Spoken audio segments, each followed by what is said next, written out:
Dune, the most anticipated film of 2020, 2021, and hopefully not 2022. It's based on arguably one of the greatest sci-fi novels ever written, and it's going to be directed by film artisan Denis Villeneuve, director of Prisoners, Sicario, Arrival, and the brilliant Blade Runner 2049.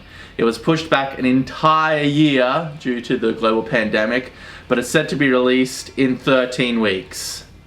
Hopefully. In any case, there's a new trailer out. Let's watch.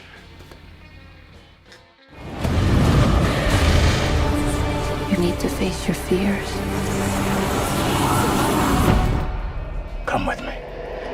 We get a deeper look at the Harkonnen in this trailer, and to my eye, it looks like their brutalism is going to be on full display. We see torture sequences and piles of burning bodies. That gives credit to this claim that's been thrown out there that this is sci-fi for adults. It's not going to be Star Wars or Guardians of the Galaxy. It's going to have more depth, and it's going to be far more brutal and complex. So if it's all true, which I think it is, sign me up.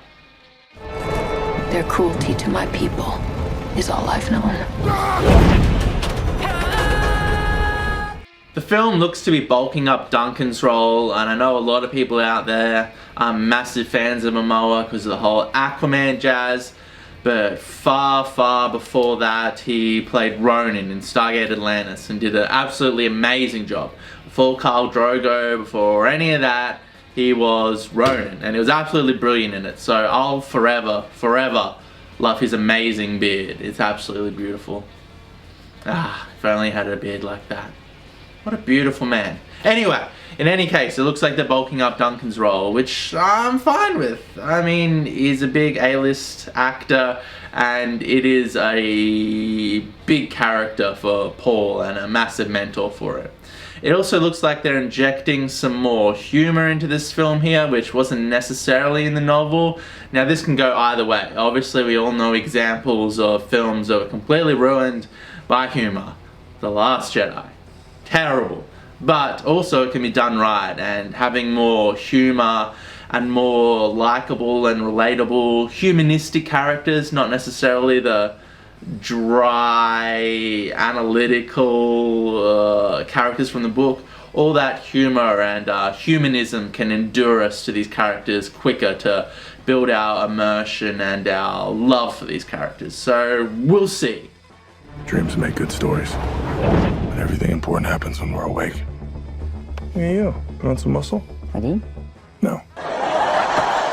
The scope looks absolutely massive, in the vein of old Hollywood classics like Lawrence of Arabia or Ben-Hur, or more modern cultural phenomenons like Game of Thrones or Lord of the Rings. It's exactly the scope that the book has and exactly what this franchise deserves. And might I say that the set design and the costumes and the aesthetics and the tone and the cinematography all looks absolutely beautiful. They've just thrown money at this, and Villeneuve has kind of taken the style from Blade Runner 2049 and brought it into this film here, and it just, the world building and everything you see, the scope, it just, oh my god, I can't wait! You need to be ready. You've never met Harkonnens before. They're not human, they're brutal. If you've already read the book and you already know and love these characters, you know that this A-list cast is absolutely perfect. I won't go over all the casting because you probably already know all the characters and who's playing them, and has been talked to death about how absolutely brilliant and expensive this cast looks. There was a shot of the Baron flying though, which come under some criticism in the Lynch 1984 feature film and the 2000s miniseries, because in the book, Vladimir Harkonnen, the Baron, he doesn't actually fly. He has fat suspenders which hold up the weight of his bulk, to use a nicer tone for his flab. So he has these fat suspenders which basically hold up the bulk of his flab and allow him to walk on 60 kilos rather than 200 kilos, which is kind of an odd, creepy image which goes right along with this deviant, disgusting, deplorable character. Obviously, flying around the room is far more cinematic than someone's fat being suspended as they tiptoe around. So, I mean, I don't know.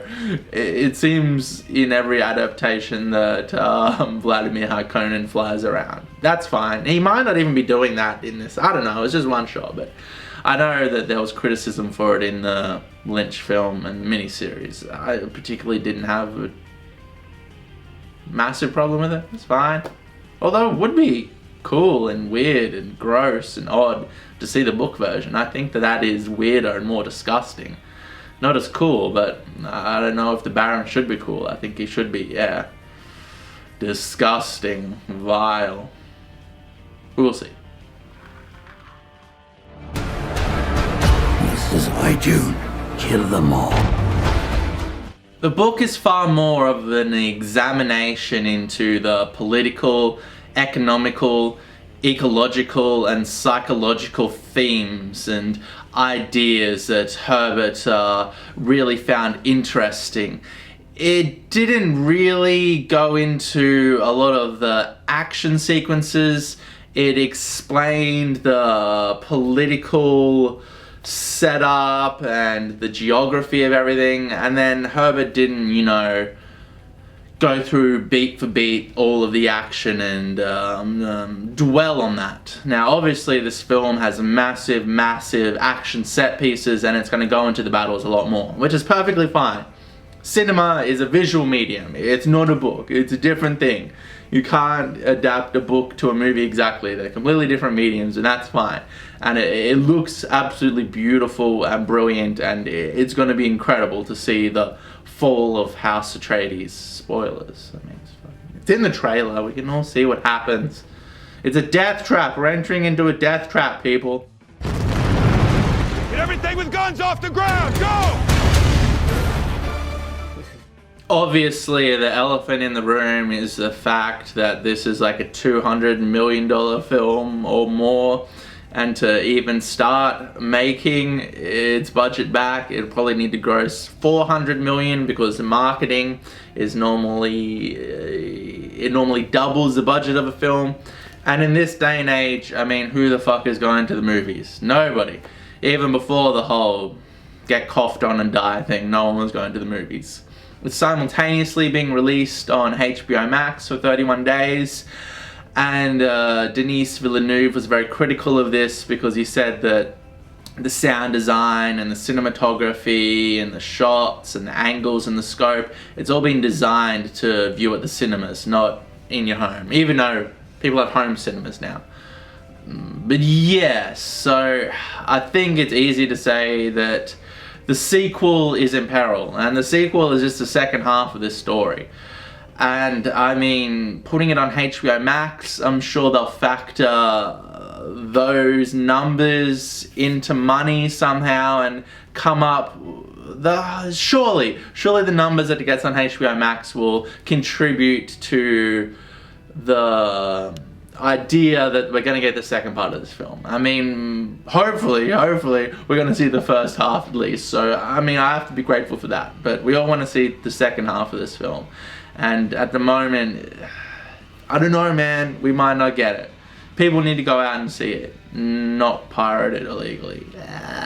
And yeah, obviously the HBO Max numbers are going to diminish the cinema numbers, but somehow they'll factor that into the overall success and popularity of the film, and hopefully they'll build towards the sequel. But we'll see.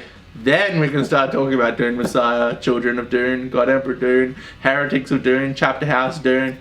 But there's also a TV series coming out, Sisterhood of Dune. I don't know, man. I just want more Dune. That's all I want. If anything happens, will you protect Paul? With my life. It's fair to say that Dune is one of the most loved and one of the most successful sci-fi novels of all time. Anyone who's read it puts it in their top 5 most enjoyable reads ever, including myself. After 15 years of Jasper pestering me to get into this franchise, it was the Audible books that finally did it. I actually read the book twice. I'm like, yeah, it's good, it's well written, it's really interesting, a bit dry. Then the audiobooks, for whatever reason, get the Audible versions. There's several voice actors. It's really dynamic. There's a lot of life to it, a lot of emotional depth, and it's one of the most incredible sci-fi franchises of all time. So obviously I'm very stoked for this film. I want more Dune. I want it to be successful, and overall I just hope it resonates past the science fiction community and into a deeper level of the psyche of pop culture, much like a Lord of the Rings or a Game of Thrones or a Star Wars, where people who aren't necessarily into all this weird nerdy pop culture suddenly said, hey, you know what, that Lord of the Rings movie is pretty fucking good. So Dune can definitely do that. Game of Thrones did it and Lord of the Rings did it, and then Dune can definitely do the same, because they're all of the same quality, and this film is going to be of the same quality of early Game of Thrones and Jackson's Lord of the Rings trilogy. So in conclusion, this trailer was obviously brilliant, amazing. Hopefully I'm watching the fucking film in 13 weeks, and hopefully beyond that we're all watching the second half of the book. Alright, thank you all for watching. Really help out if you like, subscribe, and in the comments tell me I got all the facts wrong and my opinions are null and void. Thank you and good night.